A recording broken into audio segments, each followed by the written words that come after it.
Hi, Brian. Hi, Shammi. Good to see you.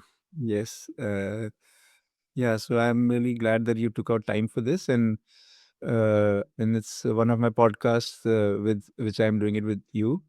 And I want to tell the people that like Brian has been working with Holacracy and self-management and has a lot of knowledge around systems and has been an inspiration for me also. He has given a copy of his. You've given me a copy of your book, and where you mentioned that taking holacracy in India.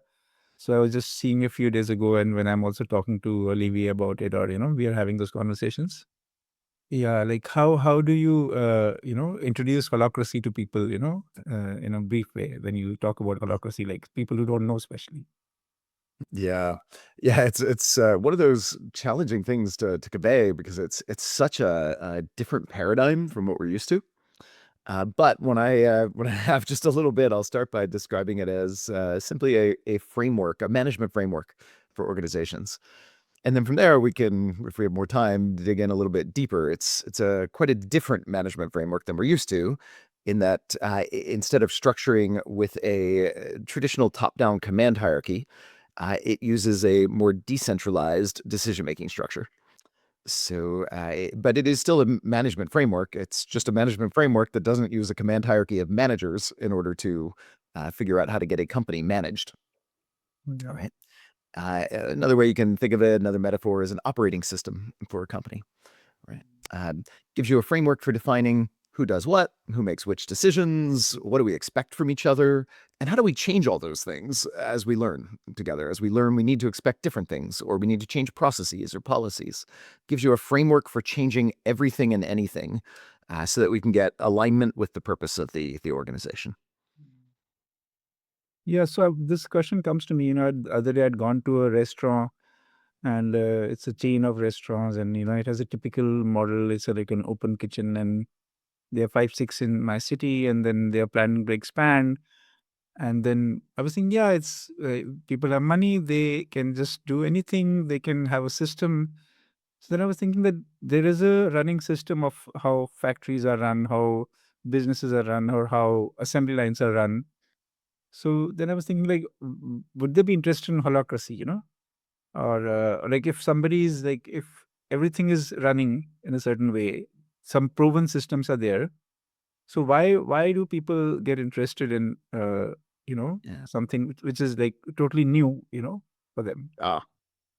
Usually because there's some tension about the way things are running before, right? Like if everything's flowing beautifully and working, if you can't envision anything being better than it is, it's probably not worth investing in something new. Um, but the challenge, our world today is so wildly different than when the current management framework that's in use in most of the world, the kind of default management hierarchy approach, the world has changed vastly since that was pioneered. I mean, just look at the difference between running a company now and running a company 100 years ago, which is really when modern management in its modern form grew up. It was a world where the telegraph was an exciting new innovation. And we live in a very different world now. We have a massive amount of complexity today that was simply not there some decades ago. And that complexity is challenging the systems. The companies, the way we built them last century, they weren't built to adapt quickly. In fact, they were built to control change by mostly resisting it.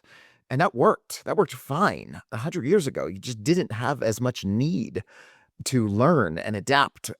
Companies didn't need to be complex adaptive systems. They could be very machine-like, and that works fine. A simple mechanical process works for simple problems. It even works for relatively, um, eh, significant problems. You can engineer an aircraft that way, right? But when it comes to something that has massive amounts of complex inputs that are changing all the time, in environments that are changing all the time, and your system needs to learn and adapt to a constantly changing environment and to constant changes within.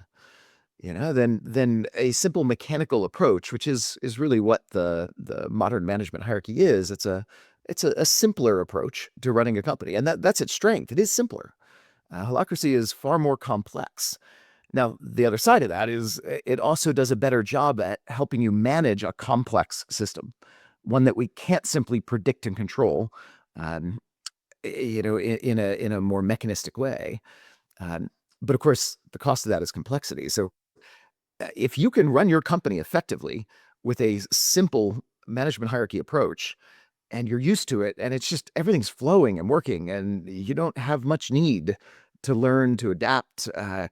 There's not a lot of inefficiencies or need for the kind of more organic process that Holacracy brings. Then don't do Holacracy. It's not worth it. It's not worth the cost of change. It's not worth learning something new.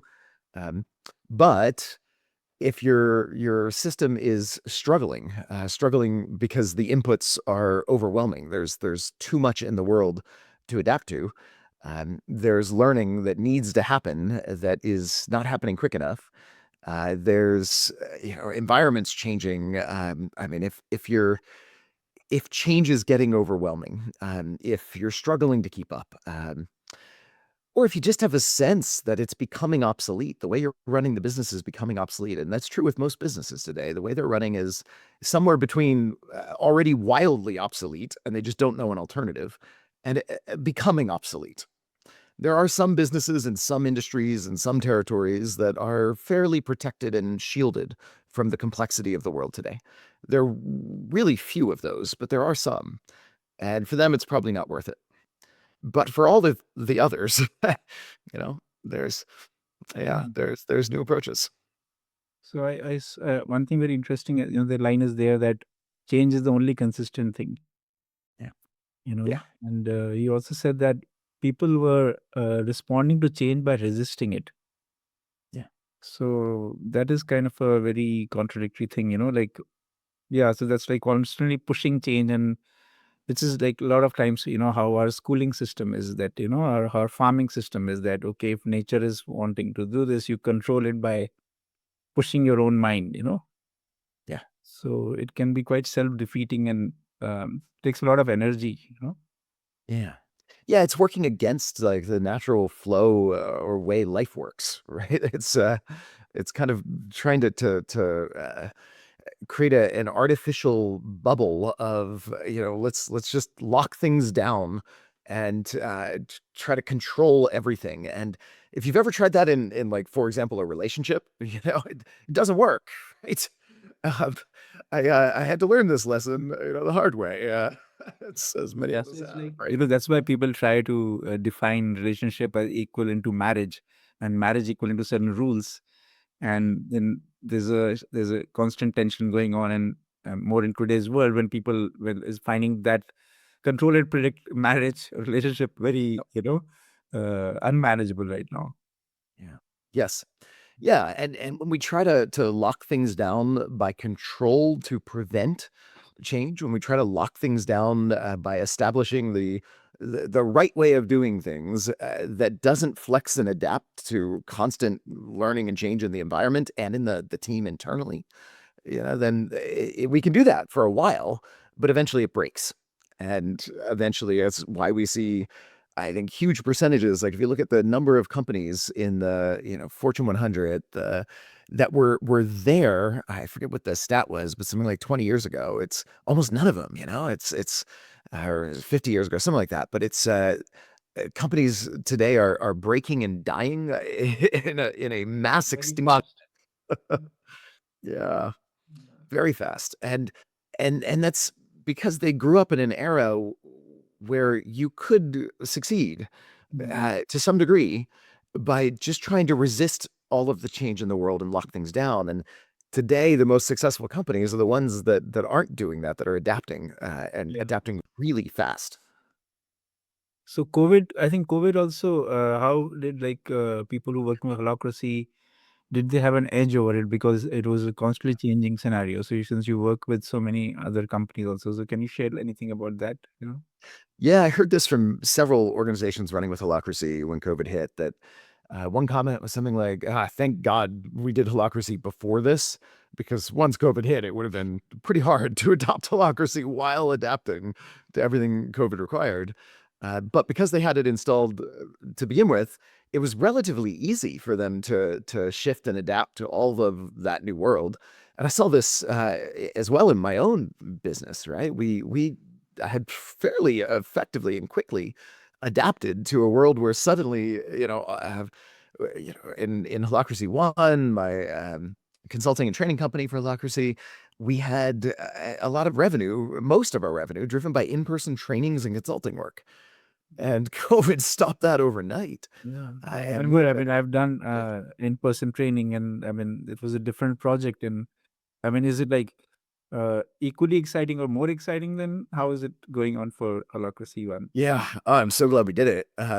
Yeah, I've largely retired myself from that company. I'm still on the board. I'm still involved in public speaking and things like that. But operationally, I transitioned out, and that wouldn't have been possible if we still had all these trainings that were dependent on me flying all over the world. I'm grateful that I got to shift away from that. And the company is the margins on online. We have e-learning products now and a whole online platform are just they're far better. It's a much easier business to run in a lot of ways. And it's cheaper for our clients. They can get good learning without having to also pay for flights and hotel and get people to in-person trainings. So yeah, and there's still a role for that, and there's still benefits sometimes for in-person work, of course. But now there's flexibility. We can still do those things when we have a tangible need, and we have this whole online e-learning suite. And it was fairly easy for us to adapt, and yet we had to change massive amounts of processes, roles, business models. I mean, massive change for that. Just like so many companies. But And you already had a framework which was already written down and which could be tweaked, because if you had to start from scratch, yep. Yeah, this is the fascinating thing. People often think structure means inflexibility, rigidity. And so when I talk about holacracy being an approach without the traditional management hierarchy, one of the mistaken ideas people get is that there's no structure. And as you know, there's actually more structure in a company running with holacracy, not less. But it is a total fallacy to think that makes it less flexible. It's the exact opposite. I know structure can be inflexible if you don't have a way of flexing it. If you don't have a way to change it, then structure gets calcified and becomes out of date very quickly. And if you don't have a way to keep it real, to keep it, the actual needed structure. But with holacracy, the structure No, enables. let me highlight this because what you're saying is very difficult sometimes for people to understand. I think, like what you're saying is that a structure which is not nuanced, which is just there for the name's sake, the structure that can be very calcified and very rigid. But a structure itself, which is dynamic, like for example, we have 5 people working and we have around 70 roles, so it can sound very, when I show our glass frog to some people, it can sound very crazy, but we have even roles like celebrating birthdays, like if there's a birthday, because then it's happening and then somebody has to go and get something. So, or some well-being role, or all kinds of, if somebody is not well, somebody is to be taken theirs, or if safety role, if somebody gets drunk, and how do we handle that? Yeah. So Yeah. yeah. So what I see is that having a structure which is nuanced allows more flow. I mean, this is something that you often say, or order and structure. Yep. Yeah. When you have the structure written down, and it's real. It's not the structure you have written down and then completely ignored, which that doesn't help. Most job descriptions are out of date by the time the person's hired. But when you have a structure that is real and reflects what's actually happening in the organization, then when there is a shock to the system or a need to change or just new learning, you can look at that structure and you can say, well, here's what we're doing. What do we need to tweak? What do we need to change? Well, obviously, this role needs to change in this process, and this policy isn't right anymore. Let's change it to that. Having the structure gives you the starting point from which you can adapt more easily. When the structure is not written down and it's all just implicit cultural knowledge of the way things work, you don't have it encoded. So it's a lot harder to change the code. Then you gotta kind of it's just far slower, far more difficult to change.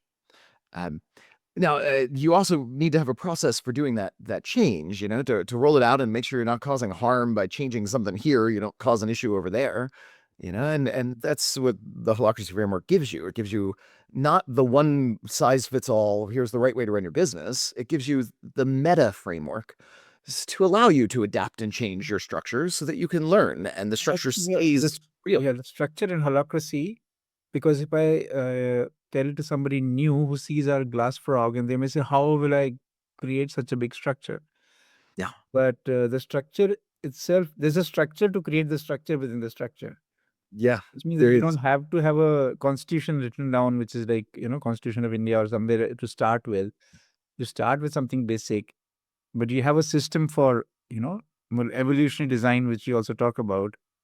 That, so that also gives a big relief for people to understand that, yeah, you can start small, but have a system for repair. It's like a kitten that is born. And I was noticing a cat and how she picked up a lizard and the baby saw it. And then, so it's like how natural learning happens, and, something like, so some very natural systems have been adopted into holacracy. I mean, do you kind of, Yeah. what do you think about that part? Yeah. Yeah, I mean, my favorite metaphor or example of a complex, well-structured system that's still quite agile is the human body, right? We've got trillions of cells working together collaboratively, and there's no CEO cell bossing them around. Yeah, I mean, we're even in modern medical science, we're learning just how much there's a whole neural network in the gut. It's even a fallacy to think the brain directs everything. That's not true. It does very, very little compared to everything happening in the whole system. Um, and it enables this adapting to happen. Every cell in your body has autonomy, right? It has its own inner management process that it's going through, and yet it's part of a larger whole. The cells work together into an organ which has its own autonomy and function, which is part of a larger function, right? And this is nature's way of scaling, and it's incredibly adaptable. And in fact, the pattern outlives any of the cells, right? Every cell in your body was not there, some time ago, right? Our cells are constantly turning over. Um, and it's just what a beautiful system. Sure. Yeah, I remember so many conversations with you where each time some insight would come, like, yeah, which the idea of implicit expectations and explicit agreements. I mean, there are so many, the idea of I and we, Yeah. so many habits that we are having.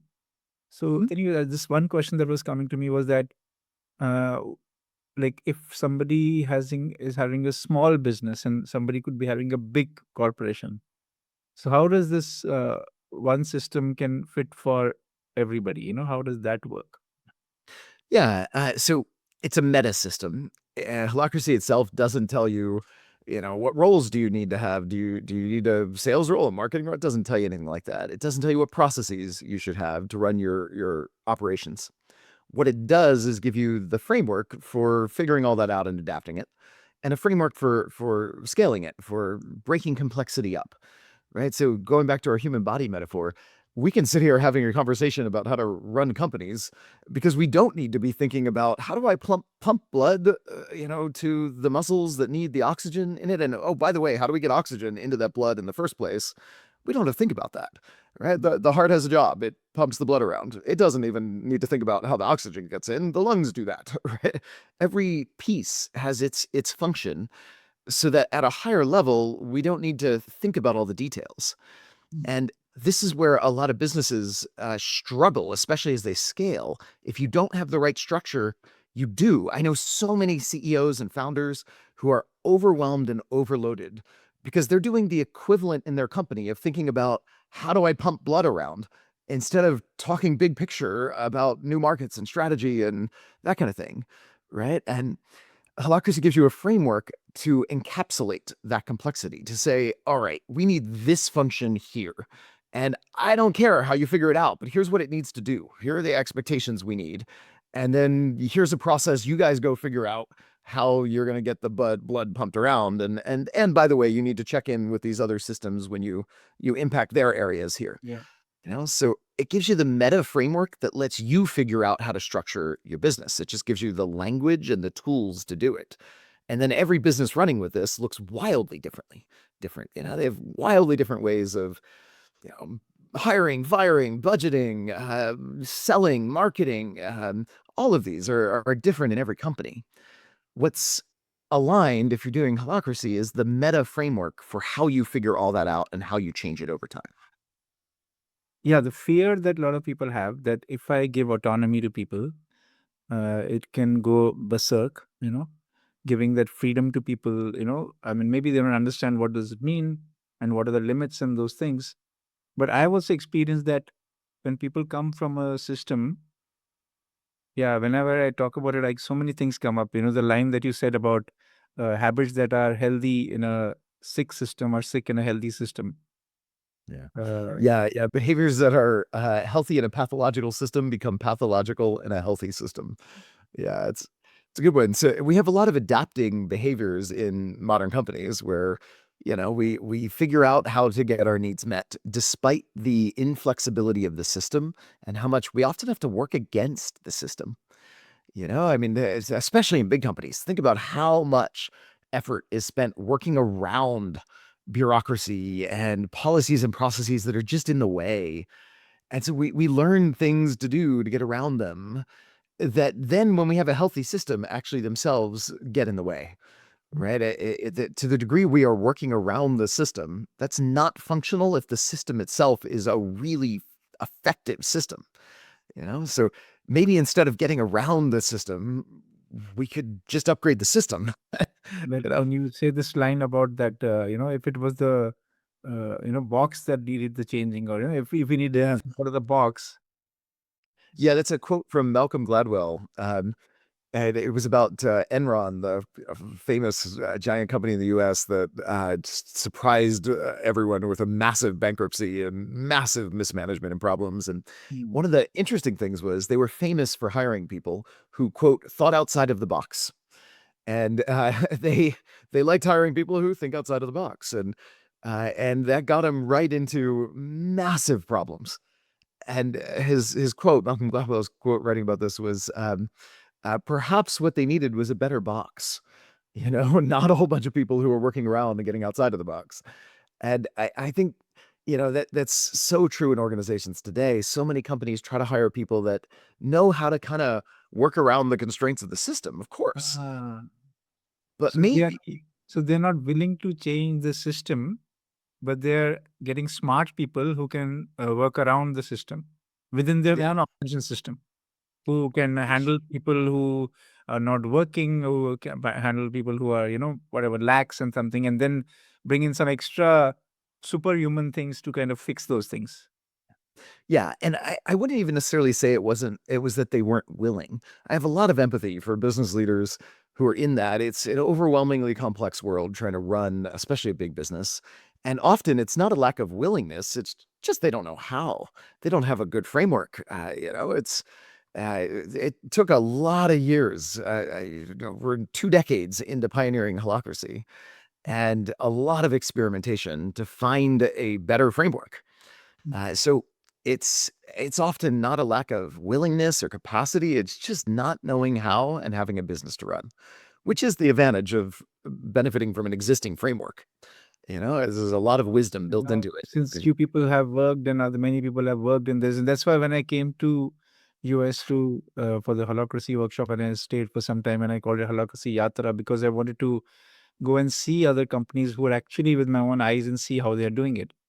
And I could go and see an insurance company or Gary's company, or the people are working, having those meetings. And so Yeah. so how was it for you to create a new system which you didn't have a precedence, and how did you get around all these things? And was it really scary sometimes? And how was it? Yeah. So it's interesting how it worked in that it parallels what holacracy does inside of a company. The development of holacracy itself paralleled what holacracy does to develop a company, which is not try to come up with the perfect design and apply it up front. Right. That's sometimes people assume I kind of had this brilliant idea and created Holacracy, and that's not how it worked. What happened was, You say about the airplane which is going from New York to San Francisco, and like how many, I don't know, 90%, 80% of the time it's going off course. yeah, it's you're constantly adapting, right? So what what we did to pioneer Holacracy was just look at what is it seems like it's not working as well as it could in the way we structure and run the business. And then we came up with an idea to tweak one little piece of it, and we tried it. And a lot of our ideas proved bad ideas, so we threw those out and we tried something else. And we kept experimenting until we found something that actually worked. And it was driven by the actual tensions we felt in running the business. Like, hey man, it's really hard for somebody to go on vacation because nobody else knows what they do. So, all right, let's, how do we capture what they do? And then, all right, well, that gets out of date. What do we do with that? And then, well, what do we do when one person has some tension from what somebody else is doing? How do we solve that without just having to dump it all on the manager to solve? Because the managers can't get to solve everything. They're not superheroes. Um, so it was just one tension at a time, trying some new process, some new system, and we kept the ones that worked. So it developed organically, kind of a thing. Yeah, yeah, which is the same thing Holacracy does in a company. It allows anyone with attention to propose a change, and if that change isn't going to cause harm in anyone else's work, then great, let's try it. And sometimes it works, and you keep it, and sometimes it doesn't work, and you change something else when another tension shows up. Or, more likely, it works and then some other tension shows up and you iterate and you keep adapting your system. And that's the way Holacracy itself was built.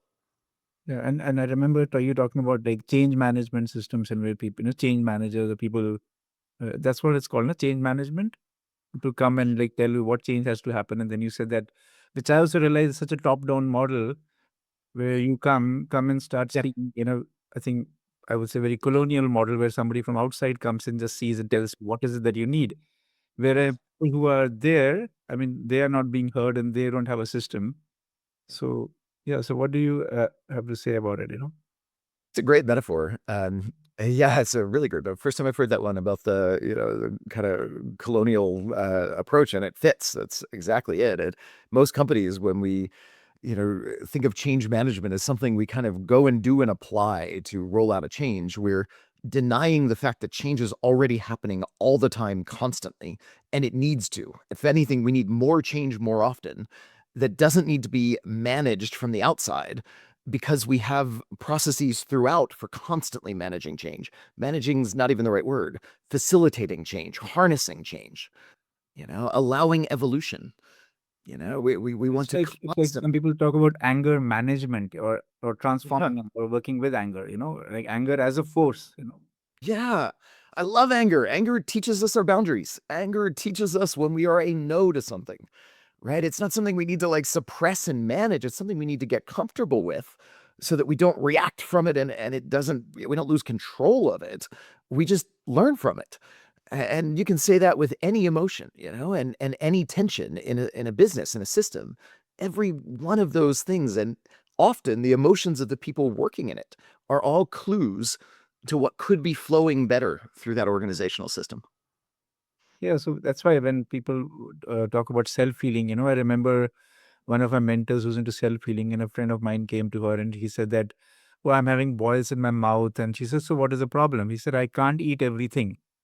So Mm, she says, "What can you eat?" He said, "I can eat fruits." So she said, "Just eat fruits for some days. mm, So like if your body is telling you something and you're not listening it, you want to suppress the symptoms. yeah. And that really goes against. So that's actually why holacracy attracted me, because it had this whole thing of like having the prototype of how natural systems operate, and Yes. how the self-designed system and self-repair system is also there. So that's why it makes it a living system. It's not a Yeah. dead system that can be fixed like that. Absolutely. Yeah. And that's the nature of the framework of Holacracy. It allows that. It's enabling change to happen all the time and to make it kind of a no big deal thing. It just is. It's just like in our body where everything is changing all the time. And we don't need an external change management. We just need to listen to the signals that are there in our system and flow with them, not resist them. All suffering is from resisting what is.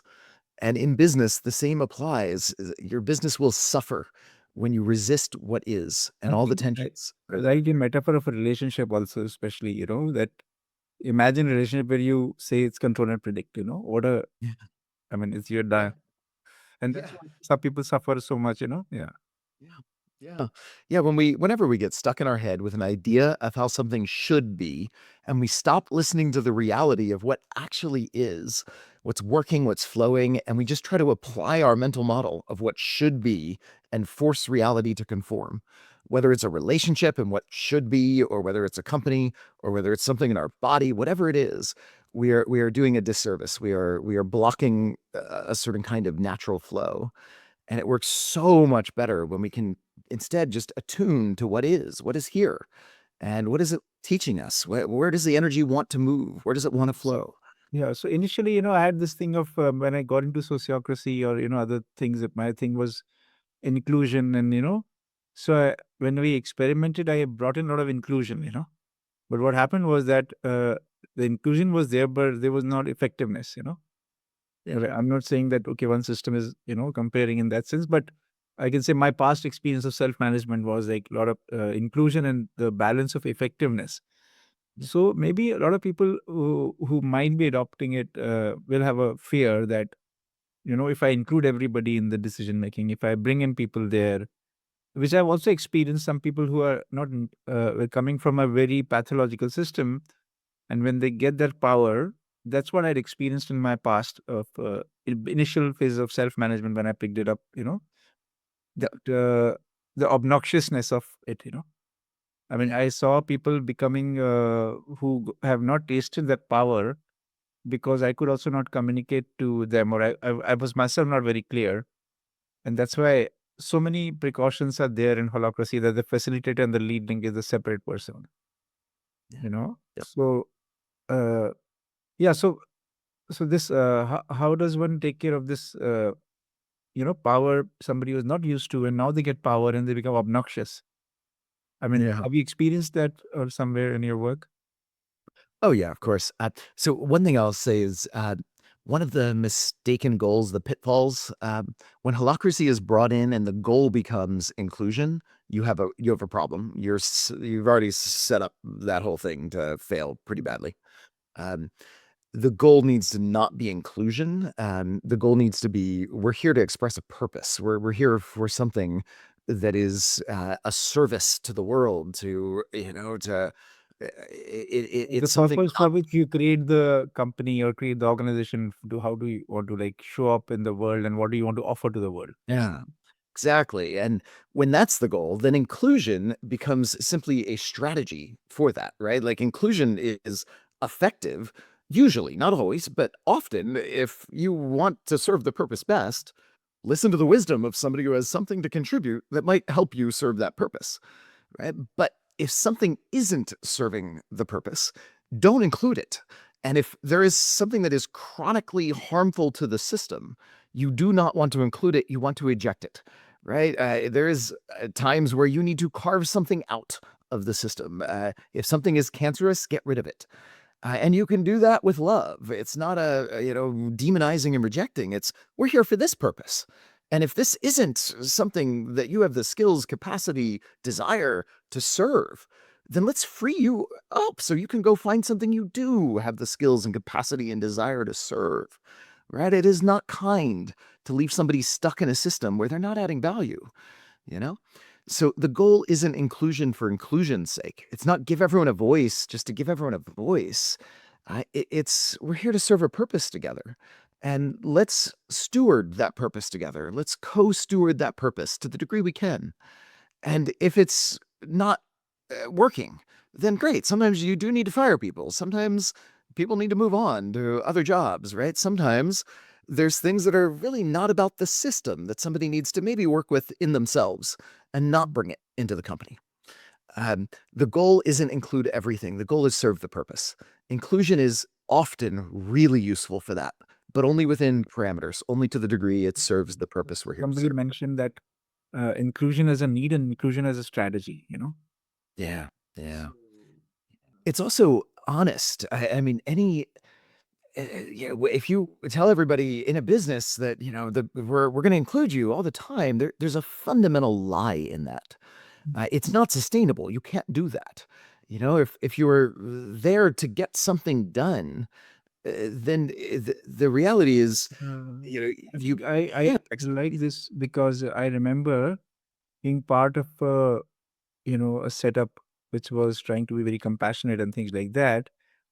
And they started with the idea of inclusion, and but when kind of it came on the edge, they said no, it was not meant to be inclusive in that sense. yeah, But it was not spelled out.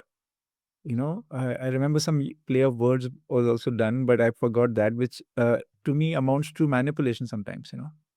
That yeah. you say that, oh, you have a voice, and it's not clearly defined where is the voice. Mhm. Or like I remember as hear you and you say so many things that you need to also know that, like, what is it that you don't want to discuss in the meeting. Mhm. Mhm. Yeah. Yeah, exactly. It's if you let anyone bring anything into the system, you hurt the system, and hurting the system eventually it will kill it, and then nobody gets included, right? It's fundamentally dishonest to tell people you will always be included no matter what, or to pretend and that. and I think the other part is that as an entrepreneur who is putting a lot of stakes in it, who is putting in the money, like for example, uh like 10 years ago when we started the food business, there were some people, and I was into this idea of inclusion, and there were, me and Laila were also there, and so there was some issues coming up where we said that okay, it needs to be done like this, but somebody, but no, we are very inclusive. But in the end, like, there was a loan, so I mean all the people who were there have left and the loan is with me now. Yeah. So the fear of the also the entrepreneur, that who is the stakeholder. Yeah. No. Yeah. Another way of saying it, another metaphor here, all relationships need to be conditional. Love can be unconditional. Relationships must be conditional.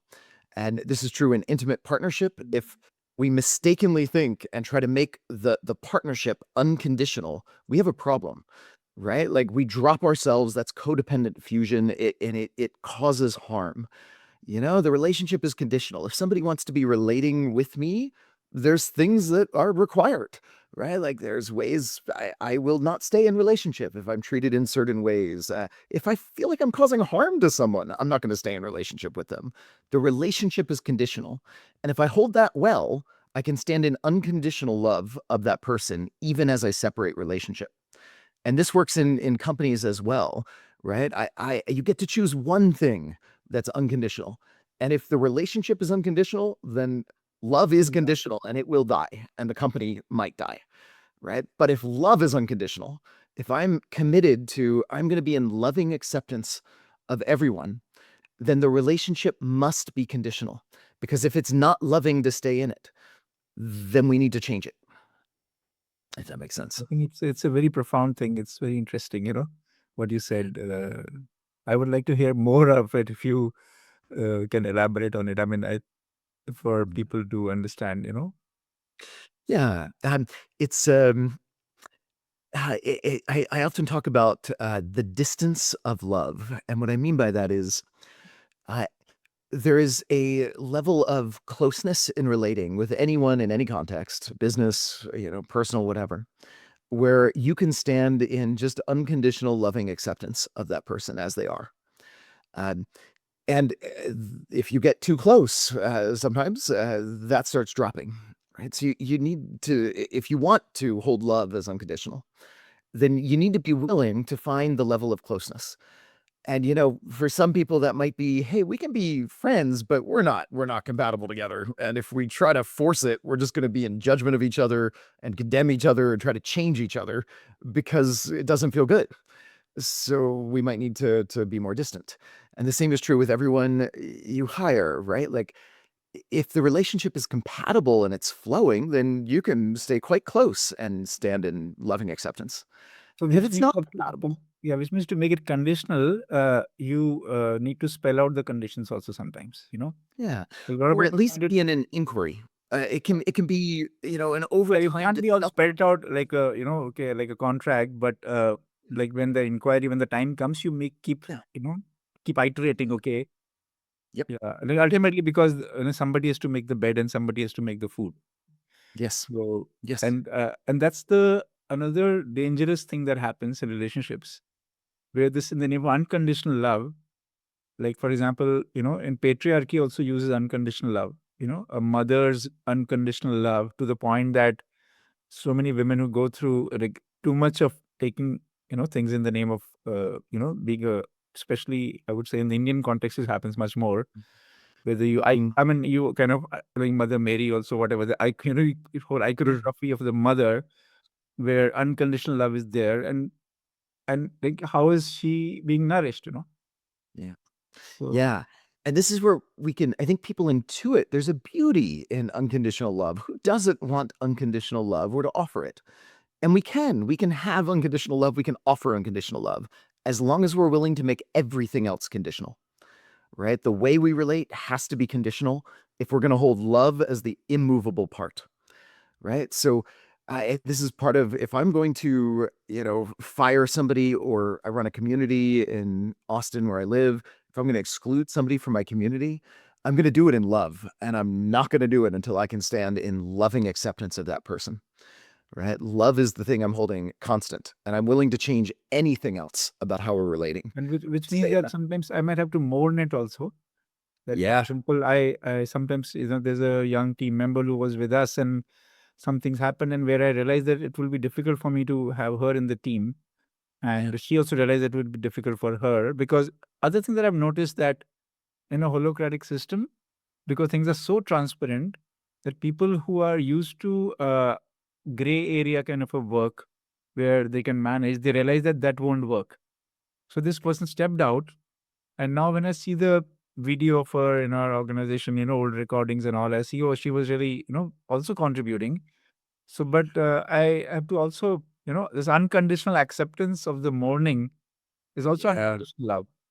Yes. You know, Yes. Wherever there is judgment, there is resistance, right? We are resisting something when we're in judgment. And often the most common thing I think I find is we're resisting mourning, we're resisting grief, right? It's when we go to judgment and we try to we want somebody to be different, and, we're trying to change them. It's often because we're not willing to grieve the relationship we had with them. But when we're willing to grieve that, we're willing to do the mourning and to allow everything else to change, then we can stand in that unconditional love, even while we grieve and allow things to change and be different. so there is this one question. That's why I, so much got excited about the Teal family, the idea of and we are having another 10-day retreat. Maybe if you can come in January, for 10 days, you can just take a break and hang out with us.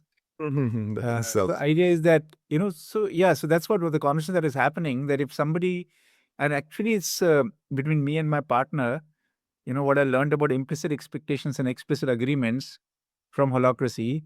Once she was there in another room and she called me out very loudly, and I thought some emergency is there. So Mm. I went there and there was nothing, no emergency. And then I was like, okay, why the fuck did I, why the hell did I come? And then I asked her, then I said, let me check the implicit expectation question. So I said, so when you call me from the other room and this kind of do you expect me to come immediately? And she took a pause and she saw me and then she said, no. And I said, why am I, because so this was again the questions. So Yep. yeah, I mean, I could this conversation and go on, but maybe the last thing, my one or two things that I will like to bring into close. One is that, which is kind of off topic of holacracy as a business, but I can imagine that somebody who goes through holacracy as a culture, like you said that, okay, you had once said that if we are practicing these things, we won't even need to have a system called holacracy, that become a consciousness. So, relating to people in this, I mean, that's why team members who come and work with us now, they go to their homes and they say, today, these days, you're very different, because they ask for spelling out things. So, Yeah. do you also experience a lot of people coming and saying that how they relate to each other in their other interpersonal relationship also changes after they go through, this holacracy or whatever the transformation that they in the organizations? Massively. I have so many stories about that. One of my favorite ones is a woman that worked at Zappos, who was in one of my trainings I rolled out there. She came up to me, had been doing Holacracy for like 6 months. She was really excited, and she said, "I got it! I finally got it! I got what my therapist has been trying to teach me for years, and I haven't been getting." And it's about her husband and how they relate. And it was about relating from sovereignty and not codependence. And she said, I finally got it. 6 months of holacracy, and I figured it out. Years of therapy and relating, I didn't get it, but now I do. And it was, there was specifics behind that, but so many examples like that. And even the stuff I'm sharing here now about standing and unconditional loving acceptance and what's required for that in relationships, that for me, I learned through holacracy. Holacracy was my spiritual path to figure out how to love, how to really, really love. Um, and you can't have that kind of love without sovereignty. Holacracy is a beautiful path to teach one deep sovereignty. And sovereignty and love are two sides of the same coin. Yeah, and I think the other part of sovereignty is also transparency. And a lot of people avoid transparency. Say, "Oh, love is come on, let's not talk about love in such like detailed things, like it's like so boring." But yeah, so that's also another catch. Yeah.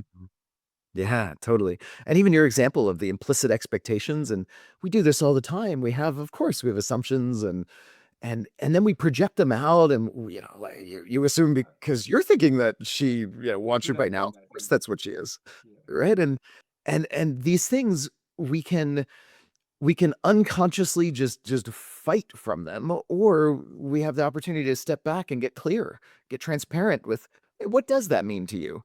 And then, do I feel aligned with what that means to you? Do I want to sign up for that? Is that how I want to operate? And we can have an honest That's where conversation. the agreement comes. That's where the kind of accepting your proposal comes. Yeah. Yeah, totally. Great. So super. I really enjoyed the nuances, especially the underlining part is the unconditional love and conditions in the relationship, because I see people around me who have gone through a lot of pain in their family, especially where this, or even organizations which say that we are family, we are a home. And I have myself got into those traps where I would say traps, I mean, that was their way of doing it, but got confused in some relationships where the person and the role were kind of mixed up by this thing. So yeah, so that's amazing. So yeah, I really enjoyed it. How was it for you, Brian? We can have a quick Loved it. before we go.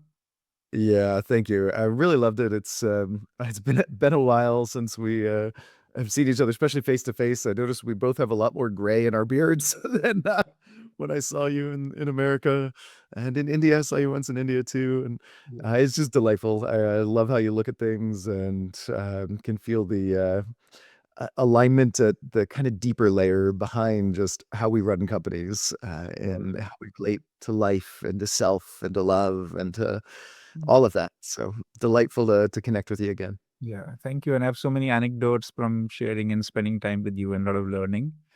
Mm. So thank you for taking out this time and looking forward to more such conversations or more engagements, and hope to see you for the Teal family retreat if you come. That would be a great. We can have a 10-day break if you want. We can have you underground.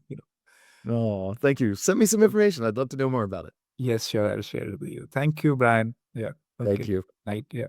Bye for now. Bye. Yeah.